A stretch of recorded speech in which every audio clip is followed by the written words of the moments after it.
Reality doesn't exist. Okay? Look for it. You won't find it. Why? Because you said that nothing exists. And really, when someone sits on a couch, there is no couch.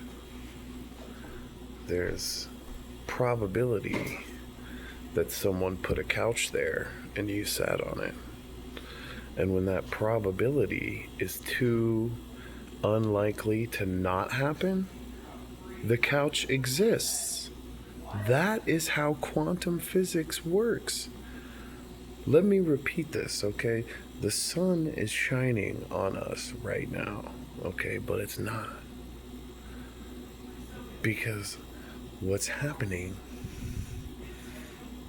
is that the results of spatial expansion and formation of planets and stars led to the probability of one of those stars being right there and having a planet orbit it was likely enough to happen that the plants grow second by second. They only grow under the assumption that that light is shining down, but the thing is, you can't know where anything fundamental is. You cannot know where anything fundamental is. Where is it? It's non-local. That's the best answer you can ever get, because Schrodinger told us a long, long time ago that when an object is moving through space, the closer you get to knowing how it moves, the farther you get away from knowing its position. And then, even if you did, measuring it or observing it would move it, would affect where it's. So it's like you have these probability clouds of electrons and stuff. Then you look at like atomic structures and you say, well, hey, and it's like, no, this can all be run through probability math. This can all just say, like, you are an observer whom exists, and energy is also a part of the process of you existing, undeniably. But to know your own position, you can't know where the components of that position are, what their position as individual parts are, based on this same law. Because think about this. From the quantum world emerges events that cause things to happen and be measured. Therefore, the substrate by which events travel through, happeningness is arbitrary in a way, and it's not required for that substrate to know its position in order for you to be able to discern that position. What I mean by this is if you take two rules and apply them to the system, you're going to get a pattern that emerges, okay? There's higher level functioning when things combine to make a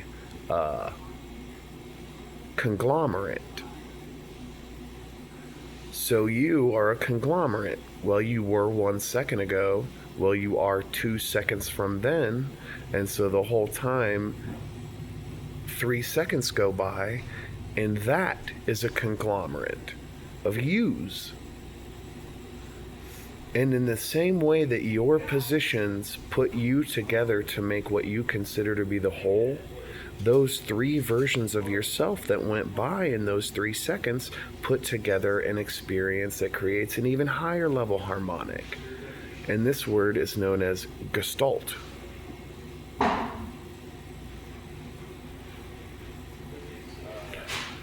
So when I die, the only thing I'm going to take with me is my awareness. And I believe that whatever you cast awareness towards, there's going to be something there. Awareness and things that exist go hand in hand. And so it's hard to imagine a state of awareness. Well, awareness of what? So it's like there has to be something.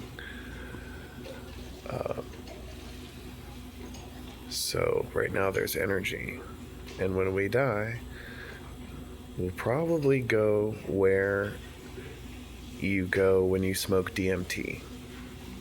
I think a lot of people function under this assumption because if you do DMT, you know why. You just get it. It's hard to explain the existence of things that a person sees when they're on DMT without the explanation of an after-death experience. Let's just put it that way.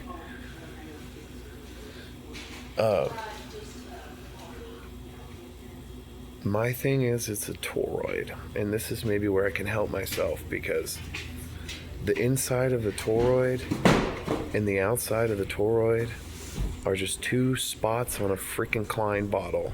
And so, who cares? Right? Like, this exists, that exists. But why should I care? Why should I care? And the only conclusion I can come to is the existence of other people. You know? The fact that I'm not alone is like the one thing that makes this reality meaningful. And so I expect to rejoice when I am reunited with all those that I have lost from this lifetime after I die. Because I wouldn't want to live alone in a world where I could control energy if there was no one to show that I was controlling energy. But yeah, you can look at it as a circle. Any 2 points on a circle are arbitrary. What connects them, though, is the path. The path from A to B. And guess what? That's C. A, B, C are all the same thing. How does that work? I don't know.